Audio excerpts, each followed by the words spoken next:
9. How we doing? Lost half the class. That's attrition right there. They got blown off the road on the way in. That's because you said that it was like super simple, and it just seems like it's way harder than last term. I never said it was super simple. You said that people think that this class is easier, and I'm. That's what I've been told. I never said that. Like, I've been told that by students. Really It's definitely less mathematics to do. It's just a matter of how you process the data that comes in. I mean, I'm just repeating what every student that has told me this has told me this. I actually just got an email over the weekend from a previous student from last year who's at the U of O now. I think he's a junior. And he thanked me for kicking his butt in 243 and 244 because what he learned in here, what you guys are learning right now, he's actually leading experiments over there now at U of O, which is totally freaking cool. Yeah, and he sent me a paper that he had read about p-values. So I posted your guys' out of class exam on Sunday, I think it was Saturday night actually. Wanted to get it out there as early as I possibly could for you. And one of the questions is, I Googled what is a p-value and looked it up, and the first answer was wrong. And this whole article that he sent me was about how statisticians abuse p-values. How they get a p-value, and they make this ridiculous claim about what it is, and they lose the big picture about what it actually is. And that's why you always hear me, like on the little template sheet, it says it's the chance the data agrees with the null hypothesis. It's never the chance the null hypothesis is right, which is what if you look at on the exam, that's the first answer given by what is a p-value. It's chance the null hypothesis is right. Bing! Thanks for playing. No, it's not. You cannot know that. There's no way you can know that. That's like flipping a coin 50 times and going, that coin is fair. You don't know that coin is fair or not. You think it might be based on the results. That's what a p-value is all about. It's how much agreement your null hypothesis has with your results. The further away they get, the less likely it is to believe that your data is representing that null. That's why small p-values mean we think something has changed. Because as they get further, smaller p-value means that here's your null and here's your data. The further away they get. This is why I think students eventually come around and they're like, okay, I get it that everything is the same to a point. As soon as you crunch your data through the meat grinder of whatever test statistic we're doing, the results are the same. Where's your p-value, where's your test statistic, and how does it tie into your null? I think that's what students are talking about.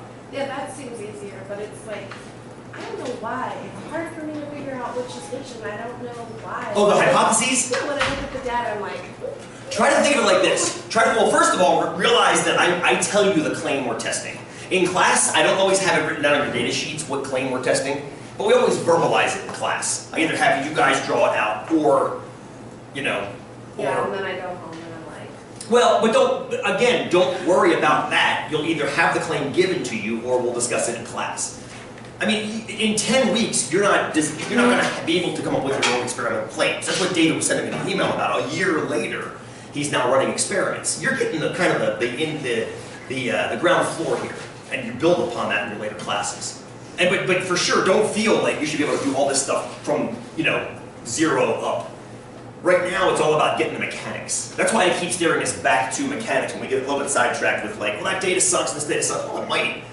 But mechanically, everything's sound, and that's why I keep focusing on that. So don't kill yourself with that, Gene. Or at least try not to, I guess. Yeah, right? The reason why the p-value isn't a promise because of the error?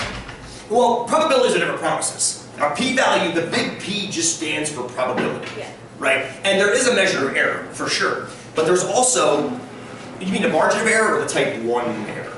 Or both, I guess, right? I guess both. You have a margin of error and the... Yes, exactly. The article that led or the experiment that led this article that David sent me was a researcher thought he actually had proved that extremists, like fundamentalist leftists and fundamental rightists, conservatives, I guess, actually saw the world in black and white. Like literally, they could not see shades of gray as well as those who were more centric. And he was like, oh my God, this is freaking amazing. And then what he did was very, very intelligent. He tried to replicate the study. And replication came back with absolutely no results whatsoever. Somebody else tried to replicate it, nothing at all. So what happened was he got an outlier. He got a type 1 error, which we've been talking about all along. And as I read down the article, it was just what I needed. Because every once in a while, I catch flack left and right about the way I teach this course. And this article, which was funded by one of the big statistics education societies and was referenced constantly in there, kept talking about how the standard curriculum needs to be overturned so students understand what the errors are, why it's not a promise, why there is error involved. Love that. So there's a given exam question too about type 2 error. Wicked fun, wicked fun, wicked fun. There was a quiz last week, nobody tried it. The one about the reading comprehension scores, the match pair one, nobody tried it, so I'm like, you know, I put it on the final. Final, we call it that way, with an error analysis. Well, the idea was I was gonna do it anyway. But I put the quiz on there too. I was gonna put the follow-up type 2 on there because my original thought was like, well, they'll do the quiz. I've seen it 3 weeks before, be familiar with it. Apparently, you guys all saw the quiz and said, "The hell with that." I'm not sure why. It was actually simpler than the other one. So. Oh, but it was simple. A lot of you did the other one that was posted last week. Nobody did that one. Y'all did the soda one. Like, I think at least half of you, if not more, did the soda one. Nobody did the match pair one. If you did, I didn't see it. But that's okay. You'll do it on your last exam, so all is well. Yeah, and most of you do have 10. But my goal was to have that one up and then be able to refer back to it on the exam. But now we'll just do both on the exam, so yay. It's already posted. I sent you guys an email about it. I also sent you a beg. Please do not print that and write answers on it. Please, I beg you, don't do that. Don't print the exam, write your answers on that exam, and then hand that in. The last time that happened, all my classes did that, and it became a nightmare to try to find things. Like, I was marking things wrong. We're like, what's over here? I'm like, that's 6 pages away from the question. Everything else you wrote right next to the question except for that one. So just do it on some kind of scrap. Type it. Typing's fine. That's totally fine. Or just write it on scrap paper, but don't print it on that actual exam. That just gets too hard to read. Okay, but it's posted. I sent you an email, I don't know, at some point this weekend. I just want to make sure you had plenty of time. When is our last meeting? Is it Monday or Wednesday of the last week? I don't know. Is it Monday? Okay, it's on the schedule page, I just forget. It's Monday. Okay, so Monday, here we are. 2 weeks from now. 2 weeks left. It was nice. Say again? I want to miss you. Well, I miss you guys. What was up?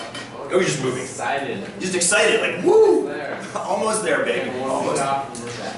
And you're back. Exactly. And how many for you guys? I heard a couple of you guys saying next term is your last term in COCC. Yeah. It's a bunch of you. Are you guys dual enrolled right now? Okay. Okay. How many of you guys are at OSU completely right now? That's a couple. Nobody. So are most of you dual enrolled? Okay. Some of you are just COCC students still. Okay. Okay. Interesting. It's nice to know.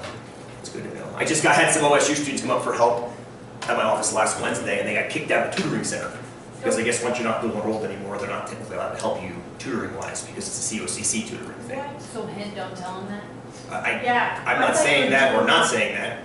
I'm just repeating what I saw on Wednesday. Picking up. I'm just saying what I saw on Wednesday. It got me thinking about how many of my students are OSU students or dual enrolled or just, so that was like half and half. Let me see hands again. Dual enrolled, that's about half of you-ish. And then the rest of you are COCC. Okay, okay, it's half and half, maybe more, but of course you have the classes in here. But they say as long as you're at OSU, which means you're dually enrolled no matter what. Like you can't. Not unless you're not, I guess, again, I'm not my expertise with anything that happens in Boyle Education Center. It's a mystery down there. I rely on you guys to know what you're doing down there, because I sure as hell don't. Financial aid questions? It's governmental. I don't understand government at all. All right, so last time, I do want to use this real quick. Last time we were together, and we're gonna do today is pretty much wrap up what's. Oh, thank you, Brandon. I want to wrap up 2-parameter testing today, and then I want to spend the rest of the time we have together with multi-parameter testing. And this is, again, I'm trying to just hit the most common statistical tests that are out there, the ones that you'll actually see in your research. So far, and Jamie, I think this also ties back. Excuse me. Pretty squeaky today, drank a lot of pool. I think this is probably what seems daunting to you. When you open up something like this, you're like, holy crap, how am I supposed to know what I'm going to do? Well, that's the idea. The idea of this flowchart is not that you memorize it right now. I don't think it's ridiculous. The idea of this is you take it with you, and you have it when you go to your next class. And because it's a flowchart, you can actually start at the beginning with the what do you want to do. So if you're sitting in there in math or stat 376 or 371 or whatever the hell else classes you have at OSU Cascade or wherever else you are, you can just take this with you and realize what you have to run. Now, of course, some of the stuff's going to be antiquated, what prop C, int, interval t test. You'll be using real software. But the process of what you're doing is still the same. So we were doing confidence intervals, which is the article, I've mentioned this to you guys a couple times in class. Hypothesis tests, you get a small p-value, you might want to measure the effect. You then use a confidence interval. I've often mentioned that we can fall back to confidence intervals, but industry standard is hypothesis testing. So those never go away. But then here we are now. Now we want to actually see if something's changed. Test a parameter, test a parameter. So then we still are only going to test mu and little p, which is on your little template there. Okay, somebody send me an email, remind me to send this out to you. I didn't post this yet on the schedule page, and I will, happily. I just haven't gotten around to it. Somebody just remind me to do it. And we are smack dab in the middle of 2 means, and today we'll add to that 2 proportions. And then we'll get into multi-proportions and multi-means Wednesday and next week. And hopefully we'll have next Wednesday just kind of chill, sit back and relax. I have more data to collect with Max this weekend. It was kind of rainy and wet this weekend, so I didn't want to do it. New breaks, I told you about that. But it was rainy and wet, which was not rainy and wet the first time we collected data, being a good statistician. Make sure we have as many variables controlled for as possible. So, not this weekend. Cool? That's where we are. And then eventually we'll fill this space in here with the more than 2. JC's like, thank you. That's so awesome. Well, there's 2 distributions that are even chit-chatted about yet. That chi-square and that f. And those are those. And I want to send you guys into the world at least being able to, that's the M&M experiment. We'll do that either Wednesday or Monday of next week. That's the iPod randomizer experiment. We'll do that on Wednesday of this week. And that's the multiple break test. We'll do that Monday of next week. So that's, I mean, there's a place for those. There's definitely a place for those, and you'll see why towards the end of today, why we don't have enough yet. At least for the intro. At least for the intro. Cool? And I'll get all these, and Scott, you don't have to write these down. I'll get them all to you, sister. Because there's actually more. There's actually more than just this. And this eventually will be, well, I hate to say larger, because then Jamie's going to be like, oh my God, it's bad enough. And JC's going to be like, yeah, it is. But there's more flow to the flow chart. And that's what your later stat classes will get into, should you take more stat classes. Should you not, then you just have this, and you just take it with you. A little cheat sheet, put it in your pocket, or your electronic pocket. Keep it away. Cool? Okay, let's turn this off then. It's making you guys sick apparently. So let's grab